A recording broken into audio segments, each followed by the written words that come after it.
Urdu world wise میں خوش آمدید۔ اگر آپ کو میری ویڈیو اچھی لگے تو اس کو لائک اور چینل کو ضرور سبسکرائب کر دیجیے گا اور ساتھ ہی بیل آئیکن کے بٹن پر کلک کر دیجیے گا تاکہ آپ کو میری ویڈیوز پر وقت مل سکیں۔ ہمارے گھر میں پیسے کی بہت ریل پیل تھی، دنیا کی ہر آسائش موجود تھی۔ ہمارا گھر ڈیفینس میں تھا، ایک بہت ہی عالی شان بڑا بنگلہ تھا۔ جس ایریے میں ہمارا گھر تھا وہاں پر ہمارے گھر کے علاوہ اس جیسے کئی بنگلے اور بھی تھے۔ مجھے شروع سے ہی میرے والدین نے بہت اچھے سٹینڈرڈ کے اسکول میں پڑھایا۔ وہاں پر اور بھی دیگر جو لڑکیاں اور لڑکے پڑھتے تھے وہ بھی ہمارے سٹینڈرڈ کے ہی تھے، کچھ ہمارے ایریے کے بھی تھے، جس کی وجہ سے ہماری آپس میں گہری دوستی ہوتی گئی۔ پھر جب کالج جانے کا ٹائم آیا تو وہاں پر بھی میری کئی اسکول کی ہی دوست تھیں، وہ اسی کالج میں جانے لگی۔ ہمارا 4-5 لڑکیوں کا گروپ ایسا تھا جو شروع سے ہی ایک ساتھ پڑھتے ہوئے آئی تھیں۔ ہم ایک دوسرے کے بارے میں اچھی طرح سب جانتی تھیں، جبکہ ہمارے والدین بھی ایک دوسرے کے بارے میں جانتے تھے۔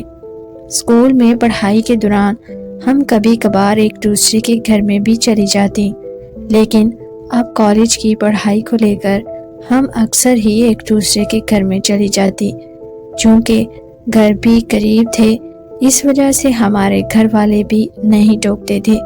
آہستہ آہستہ ہماری عادت اتنی بڑھ گئی کہ روزانہ ہی ایک دوست کے گھر سب نے اکٹھے ہونا ہوتا تھا، یعنی ہم لوگوں نے دن مقرر کر لیے تھے کہ فلاں دن فلاں دوست کے گھر میں اکٹھے ہوں گے اور فلاں دن فلاں۔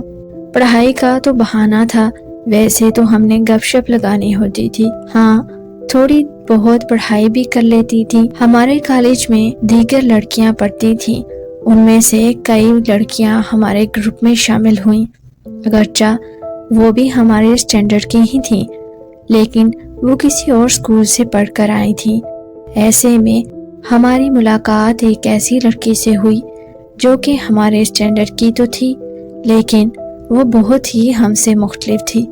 فیشن تو ہم بھی بہت کرتی تھی، لیکن وہ ہم سے 4 ہاتھ آگے تھی، ہر وقت بن سور کر رہتی تھی۔ دنوں میں وہ ہمارے گروپ میں سب کی چہیتی بن گئی۔ اس کو بات بہت اچھے سے کرنی آتی تھی، یعنی وہ ہر ایک کو اپنی باتوں کے جال میں پھنسانا خوب اچھے سے جانتی تھی۔ ایک روز ایسے ہی باتوں باتوں میں اس نے بتایا کہ اس کا ایک بوائے فرینڈ ہے۔ اگرچہ بوائے فرینڈ کیا ہوتا ہے یہ تو ہم اچھے سے ہی جانتی تھی، لیکن ہم میں سے کسی کا بھی بوائے فرینڈ نہیں تھا۔ وہ ہمارے گروپ میں پہلی لڑکی تھی جس کا بوائے فرینڈ تھا۔ ہم بہت ہی دلچسپی سے اس کی باتیں سننے لگیں۔ پھر آئے دن وہ کالج میں فارغ وقت میں اپنی لو سٹوری سنانے لگتی۔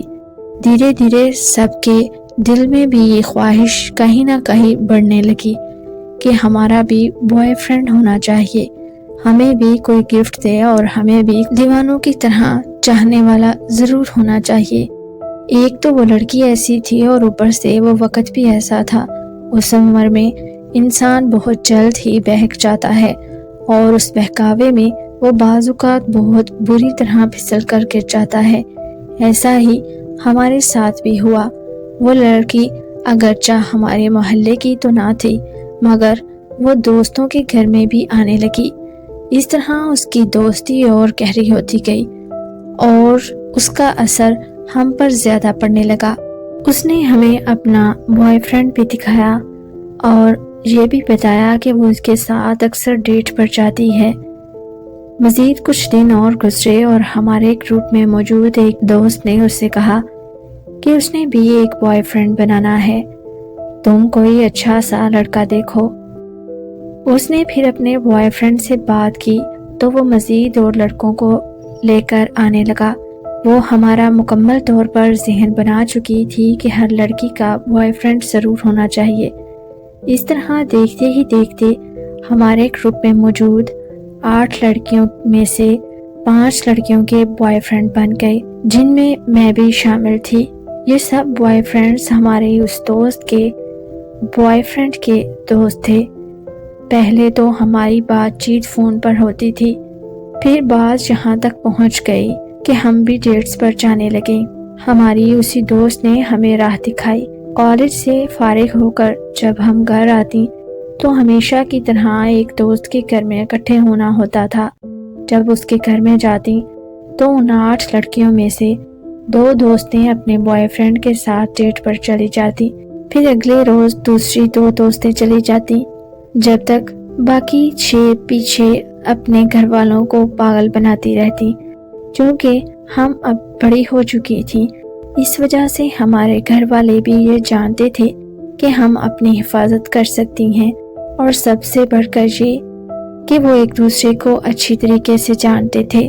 جب ہم ڈیٹ پر جاتی تھی تو اکثر پیچھے سے کسی کے والدہ یا والد کا فون ہماری اس دوست کے گھر میں آتا جہاں پر اکٹھے ہونا ہوتا تھا، یہ پوچھنے کے لیے کہ ہماری بیٹی آپ کے گھر میں پہنچ گئی۔ چونکہ گھر والوں نے ہمیں گھر میں داخل ہوتے ہوئے تو دیکھا تھا، زیادہ دوستیں ہونے کی وجہ سے ہم ان کو دھوکہ دے کر تو ان میں سے فرار ہو جاتے۔ وہ ان سے یہی کہتے کہ جی آپ کی بیٹی پہنچ چکی ہے۔ پھر کبھی وہ اگر کہتے کہ ہمیں اس سے بات کرنی ہے تو ہم یہ کہہ دیتے کہ وہ باتھ روم میں ہے۔ یوں ہم سب کی آنکھوں میں دور جھونک کر ڈیٹس پر جاتی رہیں، لیکن چوری تو چوری ہوتی ہے، آخر کب تک یہ سب چھپ سکتا تھا۔ میں بھی اپنے بوائے فرینڈ کے ساتھ ڈیٹ پر جاتی تھی۔ وہ ڈیٹ ایسی ہوتی تھی جو کسی ہوٹل میں کھانا کھانے یا پھر لانگ ڈرائیونگ تک ہی محدود تھی، لیکن اس بار جب میں اس کے ساتھ گئی تو اس نے مجھ سے کہا کہ میں تمہیں آج ایک پارٹی پر لے کر جاؤں گا، جبکہ اس نے پہلے مجھ سے اس بات کا ذکر نہیں کیا تھا۔ میں سمجھی کہ وہ پارٹی ایسی ہی ہوگی جیسے ہمارے گھروں میں ہوتی ہے، لیکن میرے دل میں سوال آیا کہ پارٹی میں اگر میں جاؤں گی تو میں لوگوں کو کیا بتاؤں گی، میں اس کی کیا لگتی ہوں۔ وہ کہنے لگا کہ بے فکر رہو، وہاں پر سب میرے فرینڈس ہیں، گھبراؤ مت، اور ان کے ساتھ ان کی گرل فرینڈس ہوں گی۔ یہ سن کر میں تھوڑا اطمینان میں آ گئی، لیکن پھر جب میں نے اس سے پوچھا کہ پارٹی کہاں پر ہے، اس نے کہا اس شہر سے تھوڑا ہٹ کر ہے۔ دراصل پارٹی ہمارے فارم ہاؤس میں ہے اور وہاں پر ہم نے پارٹی کا ارینج کیا ہوا ہے۔ میں تمہیں سرپرائز دینا چاہتا تھا، اس لیے میں نے تمہیں کچھ نہیں بتایا۔ اس کا فارم ہاؤس شہر سے ہٹ کر تھا، لیکن مجھے سب بہت عجیب لگ رہا تھا۔ جب ہم اس کے فارم ہاؤس پر پہنچے تو وہاں پر کوئی بھی نہیں تھا۔ میں نے اس سے یہ پوچھا کہ یہاں پر تو کوئی بھی نہیں۔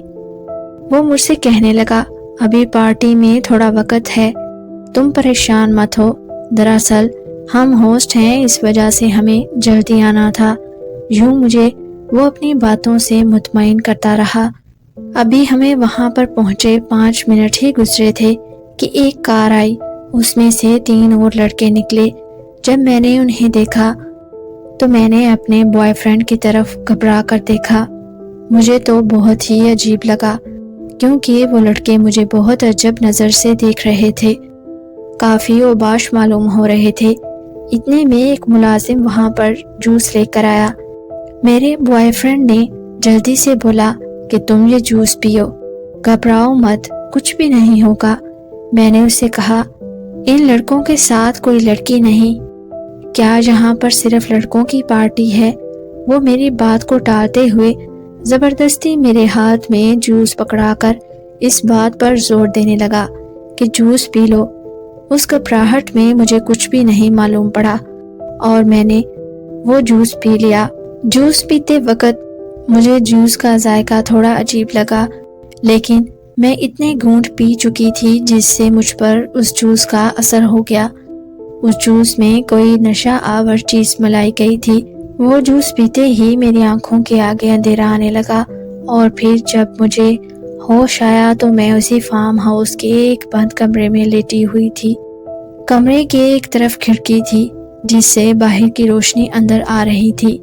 میں نے جب کھڑکی کی طرف دیکھا تو طلوع آفتاب کی کرنیں کھڑکی سے اندر آ رہی تھیں، جبکہ جب میں فارم ہاؤس میں داخل ہوئی تھی وہ تو وقت شام کا تھا۔ وہ سب دیکھ کر مجھے اتنی سمجھ تو آ گئی کہ مجھے یہاں پر ایک رات گزر چکی ہے۔ مجھے جو نشہ دیا گیا تھا اس کا اتنا زیادہ اثر تھا کہ ابھی بھی تھوڑا تھوڑا اثر مجھ میں باقی تھا۔ میرا سر چکرا رہا تھا اور آنکھیں پھر سے بند ہو رہی تھیں۔ پھر شاید میری پھر سے آنکھ لگ گئی۔ پھر جب مجھے ہوش آیا تو مجھے بہت بھوک لگ رہی تھی۔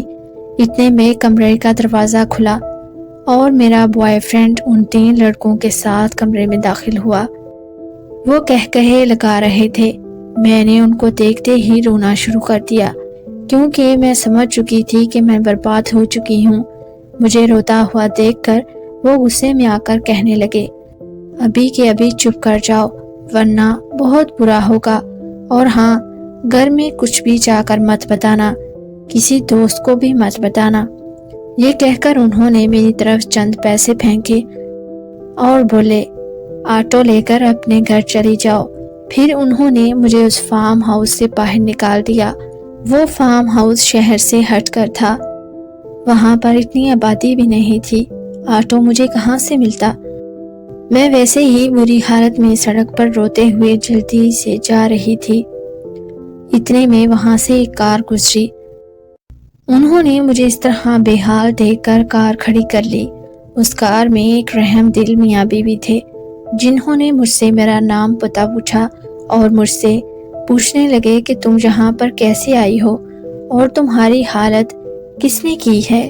میں نے ان سے جھوٹ بولتے ہوئے کہا کہ مجھے دراصل کسی نے اغوا کر لیا تھا اور اب میں گھر کیسے جا سکتی ہوں۔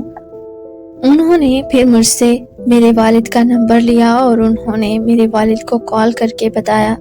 تھوڑی ہی دیر میں میرے والدین وہاں پر پہنچے اور میری ماں مجھ سے لپٹ کر زاروں کی طرح رونے لگی، لیکن میرے والد نے میری طرف نہیں دیکھا، حالانکہ میں تو جھوٹ بول رہی تھی کہ میں اغوا ہو چکی تھی، لیکن وہ سب جان چکے تھے کیونکہ جب انہوں نے میرے گھر نہ پہنچنے پر ہماری اس دوست کے گھر میں کال کی جس کے گھر میں ہم نے اس دن اکٹھے ہونا تھا، تو پہلے تو انہوں نے یہی کہا کہ میں باتھ روم میں ہوں۔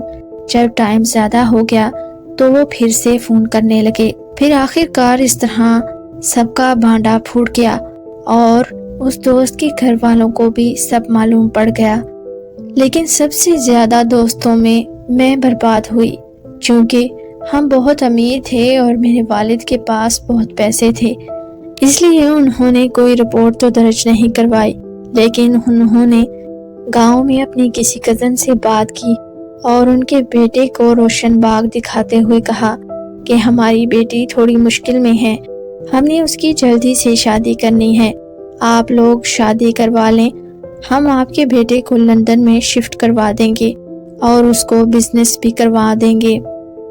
ان کا بیٹا مجھ سے 10 سال عمر میں بڑا تھا اور اس نے BA کر رکھا تھا۔ وہ بھی لالچ میں آ گئے اور میری اس طرح شادی ہو گئی۔ میں اب لندن میں ہوں۔ جب وہ سیٹل ہو گیا تو وہ مجھے بات بات پر میرے ماضی کے حوالے سے باتیں سناتا رہتا۔ 12 سال تک ہم دونوں نے اس بے جوڑ رشتے کو گھسیٹا کیونکہ اس کے اور میرے خیالات مختلف تھے۔ میں مانتی ہوں میں نے بہت بڑی غلطی کی، لیکن میرا اور اس کا سٹینڈرڈ اور خیالات، ماحول سب ہی مختلف تھے اور اس کی عمر بھی مجھ سے بہت زیادہ تھی۔ پھر آخر کار 12 سال بعد میں نے اس سے خلا لے لی اور آج میں آپ کو یہ کہانی سنا رہی ہوں۔ آپ تک یہ کہانی پہنچانے کا مقصد صرف یہی ہے کہ خدا را کسی بھی غلط دوست کے سائے میں مت بیٹھیں اور اپنی چڑھتی ہوئی جوانی کو سنبھال کر رکھیں۔ وہ وقت ایسا ہوتا ہے جس میں انسان بہت جلدی پھسل جاتا ہے۔ آپ کے قیمتی وقت کا شکریہ۔ اللہ حافظ۔